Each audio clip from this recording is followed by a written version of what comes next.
Hello, everybody. I am Walter Hooper. Welcome to another installment of Marketing Minds Meet. This is a program where we feature and showcase local business owners and entrepreneurs, solopreneurs in the community that is Metro Detroit. We are here at the Knot co-working space in Grosse Pointe Park, Michigan, where if you are a solopreneur, entrepreneur, or you're just looking to get out of the house, working from the house, working at your home office, not that there's anything wrong with that, but maybe you just need to change the scenery.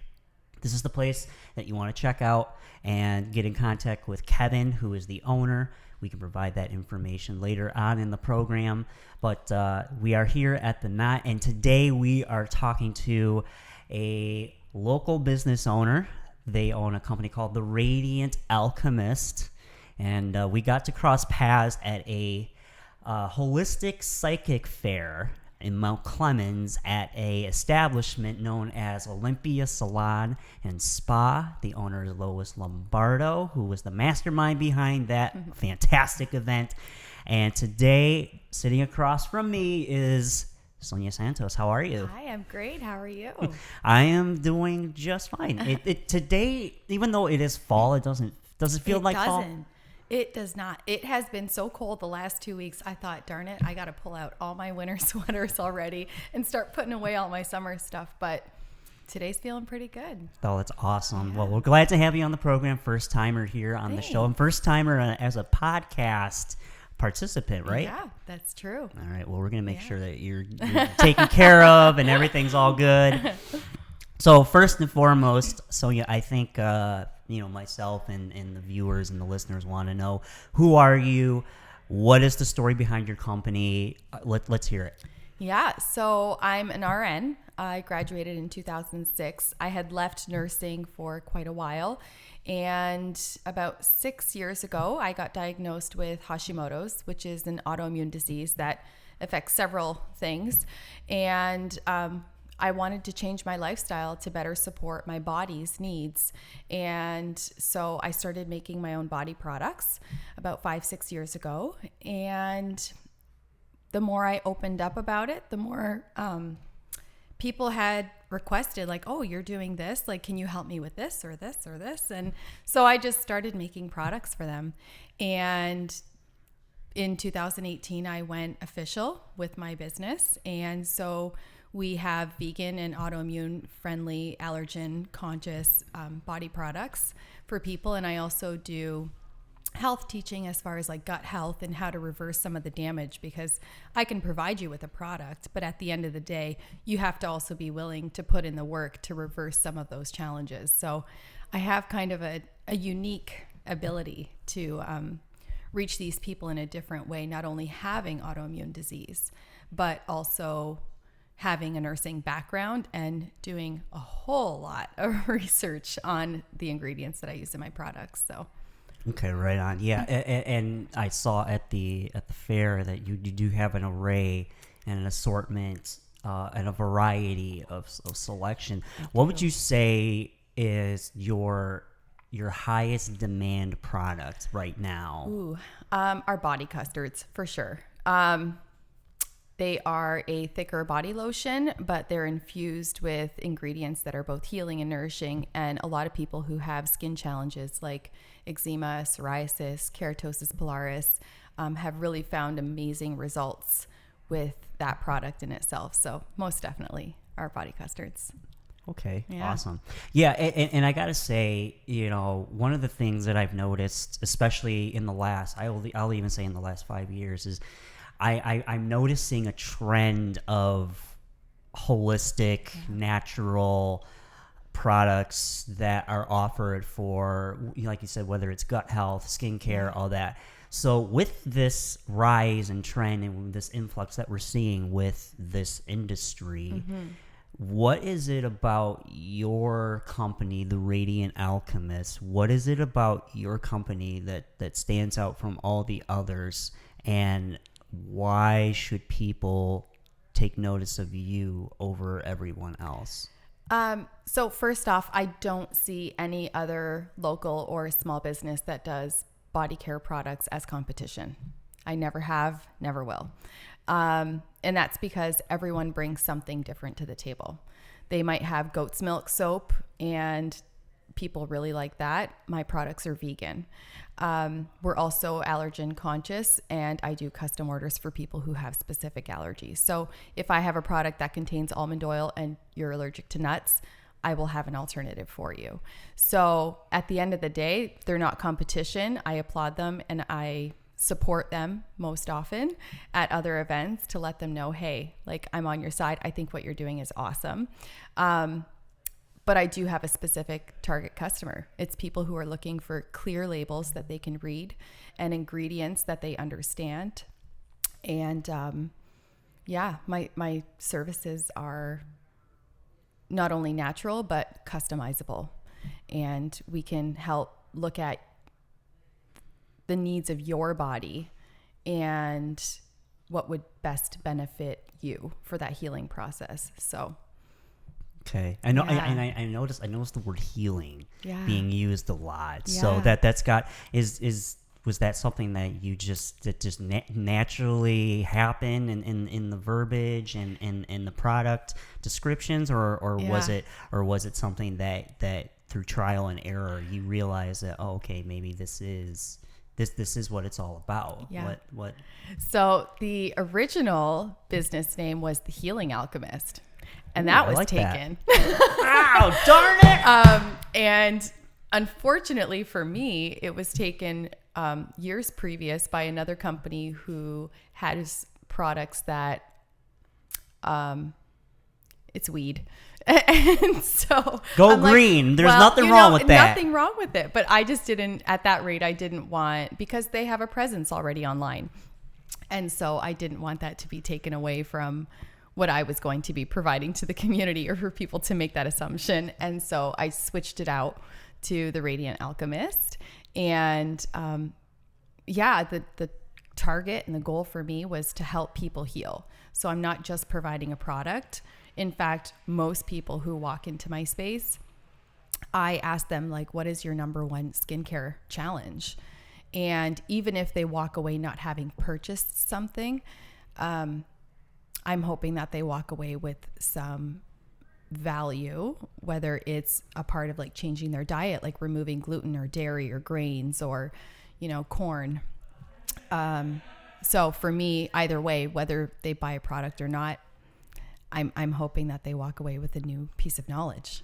So that's interesting you bring it up, knowledge, because, especially right now in today's era of, expedience, information, that can be both a blessing and a curse, because you don't, while there is so much information out there, we don't, how do you know if it's valid? How do you know if it's true? Right. So what would you say to someone that, is looking at your product line, but then they go, well, what's the science behind this? Like, how do I know that this isn't just some, get rich quick scheme and, almost, MLM tier type, shtick? What would you say to that individual? How would you be able to convey, them of what you're doing is, in fact, not that. It is something that is organic. Right. I guess for me, the answer is simple. I'm just a girl who's an RN, and I'm a little bougie. So if I'm not going to use it on me, I'm not going to sell it. So, I keep everything as simple as I can. I do shit tons of research on every single ingredient that goes into it. And if it's not beneficial for that part of your body, whether it's your hair or, your skin or your face, I'm not using it. It doesn't even enter my house. So that right there, I'm just gonna say right now, because doing the research, and then if you provide that data, you provide that analysis, you provide that information in what you're doing, at the shows, on within your product line, that right there, I know as a consumer that already instills a massive amount of trust, which is key, because like I said, because, it's especially in your industry, I find that, trust, and even like in my industry, trust is sacred. It's paramount. Yeah. And if you don't capture it, right like that, you're done. Yeah, completely. So with that being said, so you said that you've been in business since 2018. Yeah. So we are in 2022 right now. What would you say has been one of the biggest hurdles and challenges that you faced since being in business now for a few years? The hardest thing has been, so I went full time in the last year. I quit nursing, and Wow. I know. What inspired? Okay. Oh, well, I'll let you finish that. And then. Yeah. So I think the hardest part was restructuring the business to have a full-time business mindset. And that not only meant fully booking shows and researching events to attend and the marketing behind it and structuring social media to be more cohesive with what these apps are wanting. And Reels, my nemesis, Reels. We'll talk about that in a moment. But just trying to do everything by myself. And I've gotten to the point where I know what I want to take off my plate.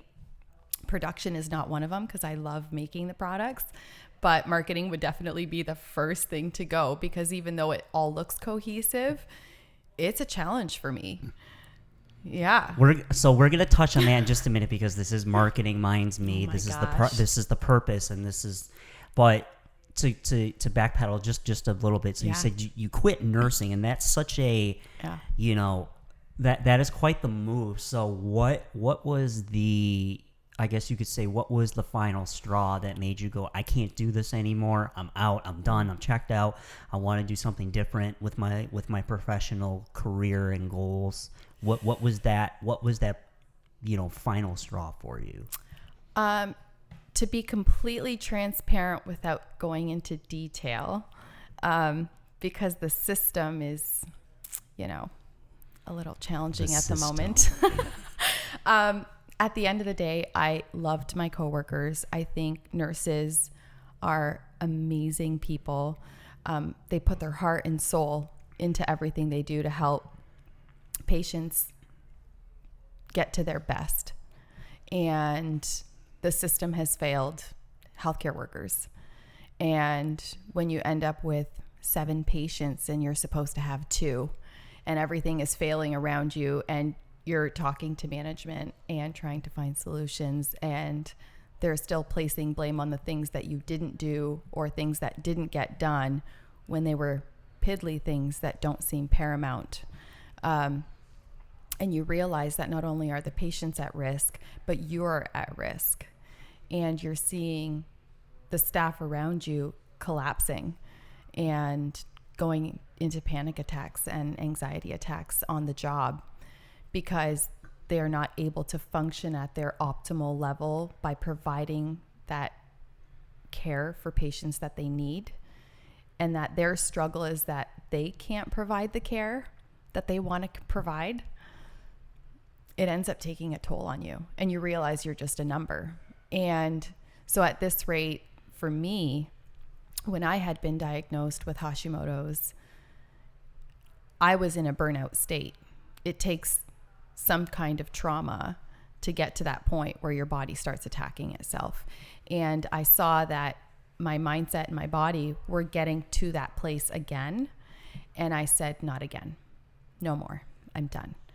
And I decided to put me first. And although I love being a part of patients' lives and being a part of that healing journey for them, I realized that my true path in life was taking the holistic approach and taking my business full time. And so that's why it's not just the products for me when I sell, it's also health teaching. And so for me, it's about the people. It's about teaching people how to better themselves for themselves, not for a system, not for anybody else. You were in a situation where And again, I will say that, nurses and those frontline healthcare workers were crucial and essential during a time when, we didn't know what was going to happen, especially during that wonderful era that was 2020. Yep. You saw and got to see quite a bit of what was going on behind the curtain that was just, it was ugly. It was very ugly. I worked straight COVID for 2.5 years. Yeah, and not only that, but now you're seeing more clearly and much more closely now that it's been magnified that you are seeing now where you were at, and this is not only just the establishment, but just the system in general, that it's, at the end of the day, it's all about the profit. It's all about, it's all about how much money are they going to be making, and more specifically, how much money are they going to be losing. And if they're going to be losing out on that profit, it doesn't, to them, it's about, well, we need to save the money, or, we need to bring in more, generate more revenue. So now, because of that, certain essential things get cut or get shortcuts are taken, and that's just a recipe almost for failure. Yeah.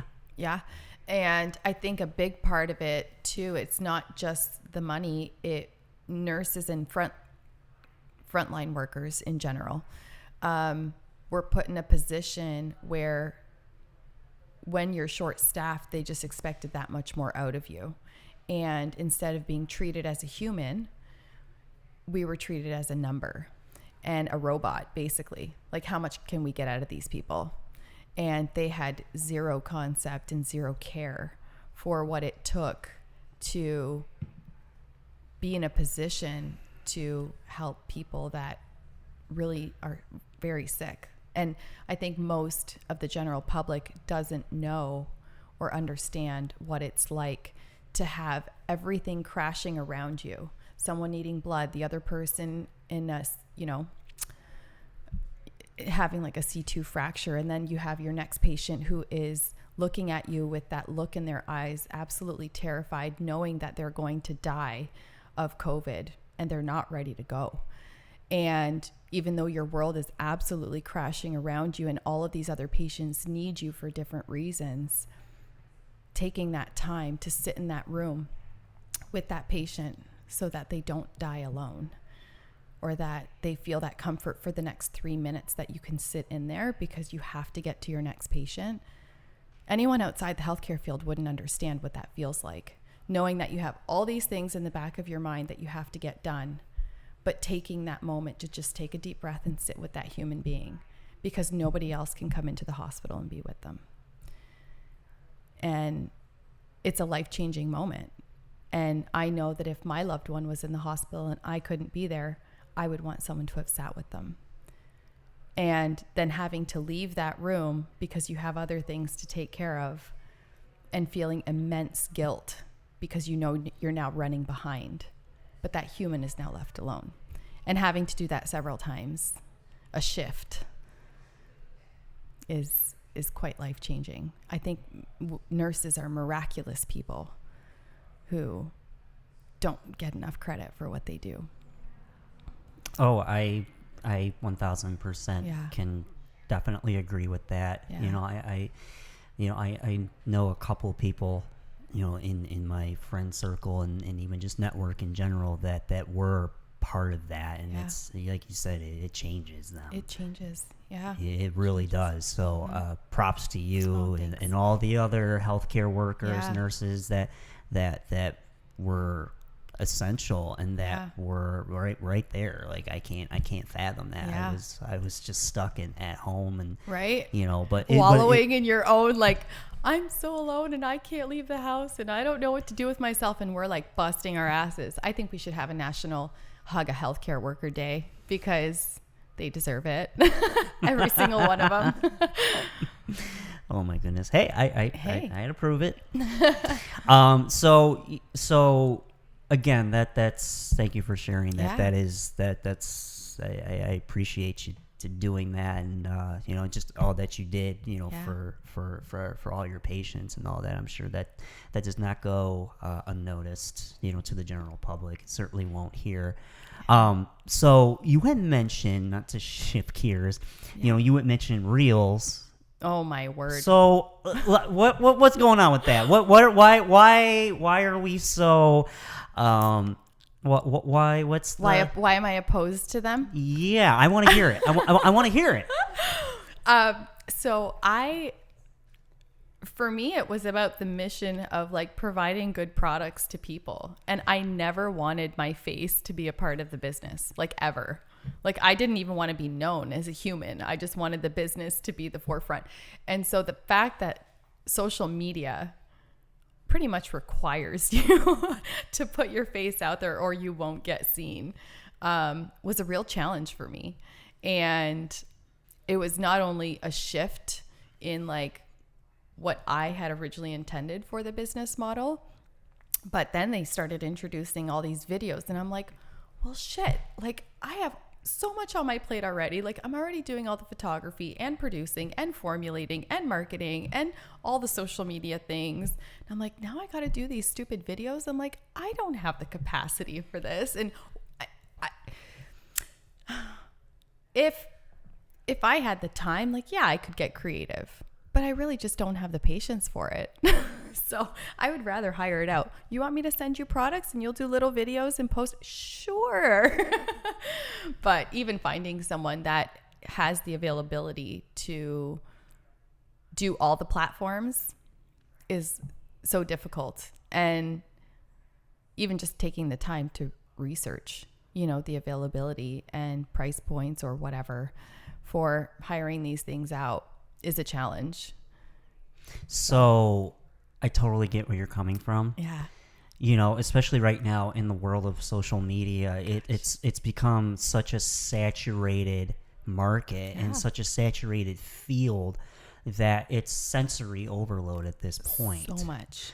You know, I'm going to date myself here, but you know, when I started out, Snapchat wasn't a thing. TikTok was not a thing. The Instagram Reels was certainly not a thing. It was just Facebook, Instagram, Twitter, and LinkedIn was kind of sort of starting to become a thing. Yeah. I mean, it already was here, but it was, as it should be, a professional-based platform for people to network, showcase their work, talk about their successes, that, you know, what have you. But now, especially, I mean, look at what we're doing right now. Like, we got these cameras going, you know, this is just the way it is. But I know for what I do and what my company offers, like the videography has been so huge for us because, you know, like you said, you know, getting in front of a camera can be nerve-wracking. Yeah. I get it, you know, but if you have someone in a company that's able to alleviate that from you and make your life easier, you know, and video right now is crucial. Like, video is one of the highest engaging platforms and engaging formats out there that can be used not just on social media, but on your website. It can be used for your email campaigns. You know, right now we're starting to launch off and really bulk up our YouTube channel. Yeah. So, like, if you wanted to offer informational type things, you know, what better way than to even just funnel your stuff through YouTube, you know, and you know, that's something that we're so honored and proud to do for people. Yeah. And I get it, you know, getting in front of a camera, it's nerve-wracking. Oh, gosh. So, you know, but the other thing that might be, I guess I can kind of sense is maybe a little bit of a roadblock for you is, you know, the content, putting it out there. How do I put this together? How do I create a campaign, or how do I create this entity that people are going to notice, that they're going to pay attention to, that they're going to want to engage with, and ultimately buy my products. Right. And I think a big challenge for small businesses who are doing it all, like solopreneurs or womenpreneurs, is the add value part of your content. the consumer currently isn't just buying the Nivea off the counter.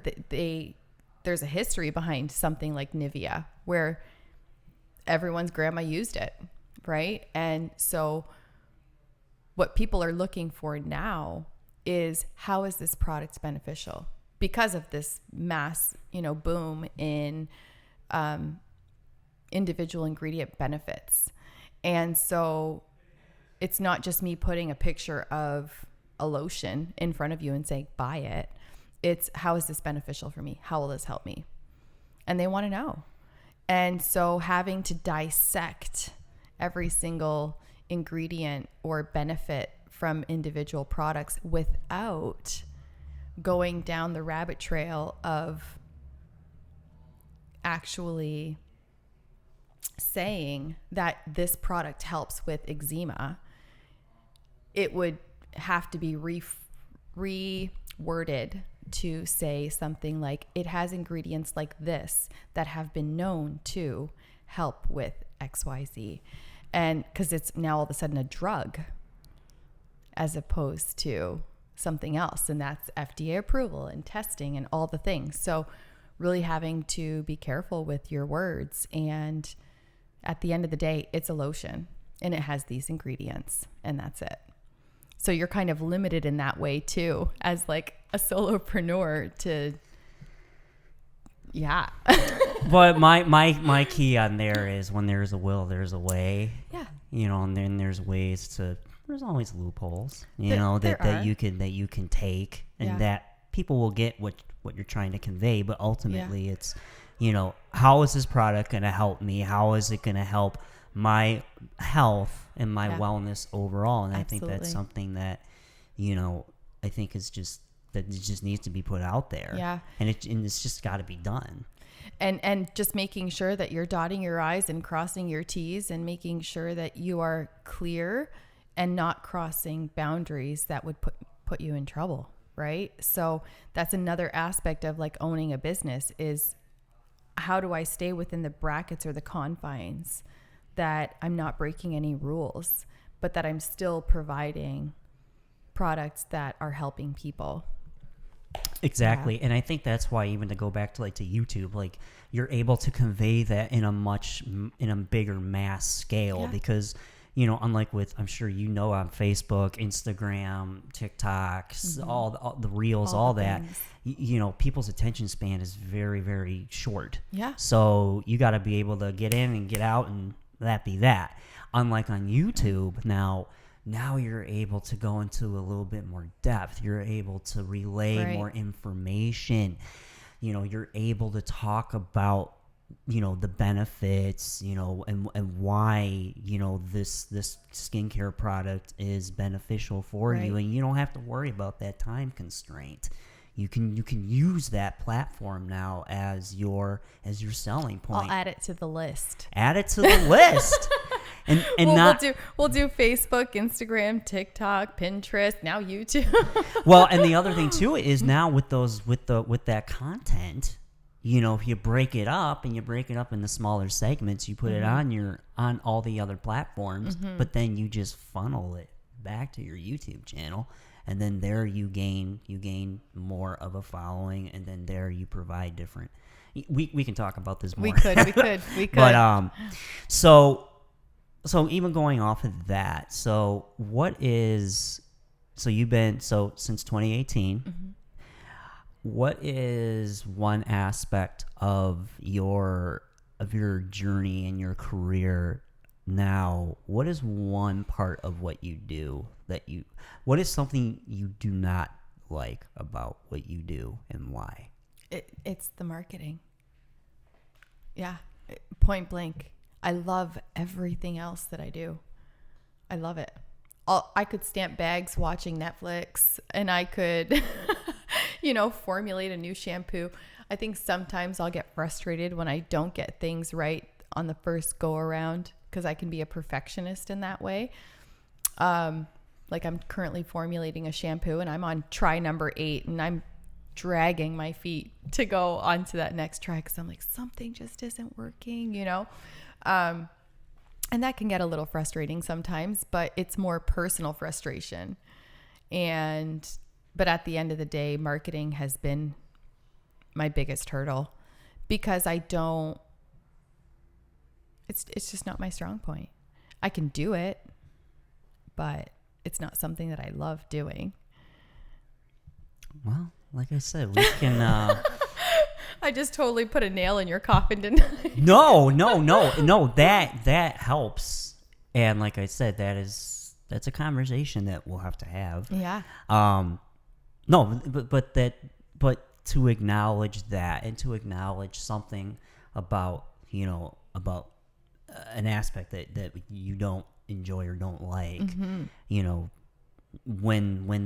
I ask that question, that if I get an answer like that, if I just get an answer that says that, I don't like this, or it's like, okay, so realizing that not every job is perfect. No. There are struggles, there are roadblocks, but it's when you outweigh the pros and the cons, and the pros will, seem to always outweigh the cons. Always. It's, hey, you did something right for you. Yeah. And that what makes you happy, what brings you joy, and what, ultimately you can see yourself doing for the long run, because because I'm sure you were a phenomenal nurse, but I'm sure that you would just dread going into work every day. To be honest, it wasn't the dreading going into work. It was because I loved what I did. It was the constraints that we were facing as a healthcare team and not knowing what we were walking into on a daily basis. And it wasn't about the change of patients or the pace or anything else. It was, how short are we going to be? How many nurses are going to need additional support mentally and psychologically because there's no debriefing? How many patients are we going to have on the unit that don't belong on our unit? Like really sick patients or patients that are violent patients, whatever. And so just never knowing what we were walking into, knowing that it was an unstable environment. That was the most difficult part. And for me, like I had a very specific product line and things grew organically and over time. But I think during the pandemic, and I had never intended to sell these, but I started making anxiety rollers, and I would just like take a shitload of them to work every single day and be like, okay, this one is a lavender blend, this one's citrus, this one's whatever, this one's, pick one out, like pick 2 or 3 out. And they were literally just give me one of each.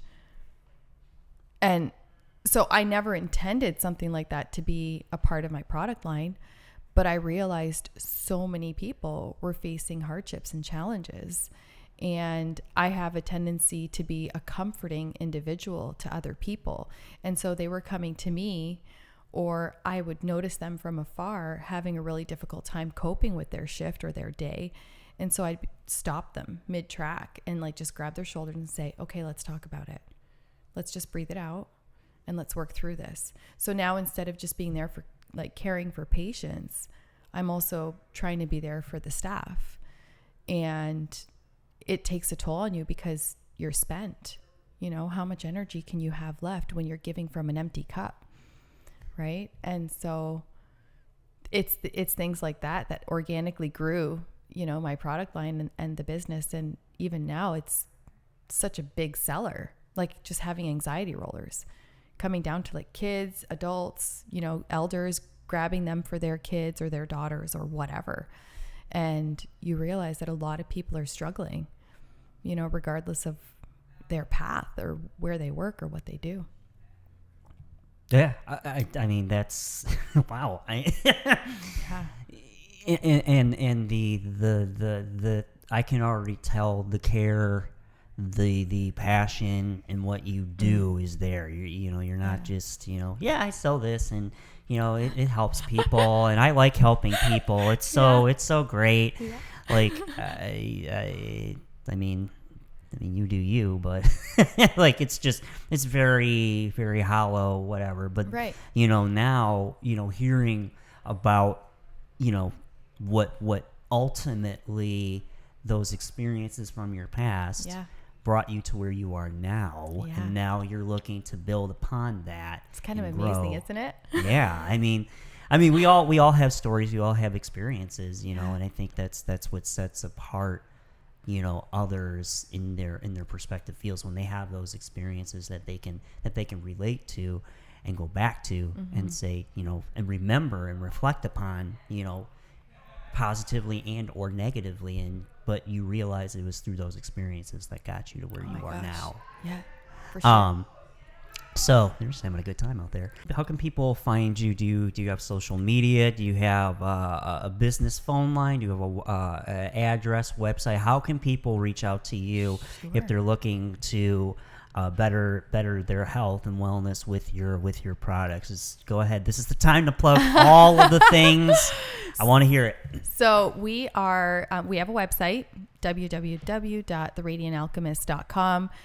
90% of our products are on the website. I usually trial the products for a couple months at events before I decide if I'm carrying them in my full-time line. But most of the stuff is on the website, and we ship anywhere in the US. And we also have social media, so both Facebook and Instagram at The Radiant Alchemist. And yeah, my email is the same, theradiantalchemist@gmail.com.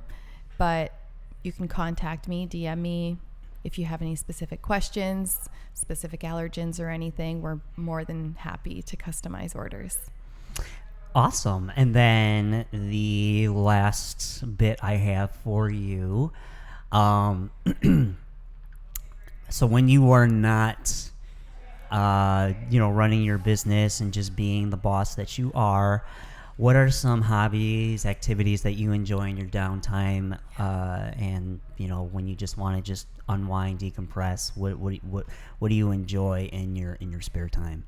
Ooh, I have two polar opposite activities that I love doing. One is sitting at the water. So it could be a river, but I love the ocean, going to like parks and just chilling, kind of reground myself. And the other is dancing. I love salsa dancing, anything Latin dancing. Really? Yeah. So I used to go out like 4 to 5 times a week, and then my business took over, and it's every weekend. So it's really hard to get out, but I love dancing. You know what's funny? I tried that once. Oh no. And no. Yeah. So, well, I mean, I am of Latin descent, so I don't even though I don't really, I can dance okay at best. That's being generous, but learning that style, and it happened because I just happened to stumble upon it was someplace in Royal Oak. Okay. And they had it on like their top floor. Tequila Blue. That maybe Over the piano bar? No, not there. Was it Diablo's? Yeah, it might have been. Yeah. Yeah. I mean, this was years ago. Yep. And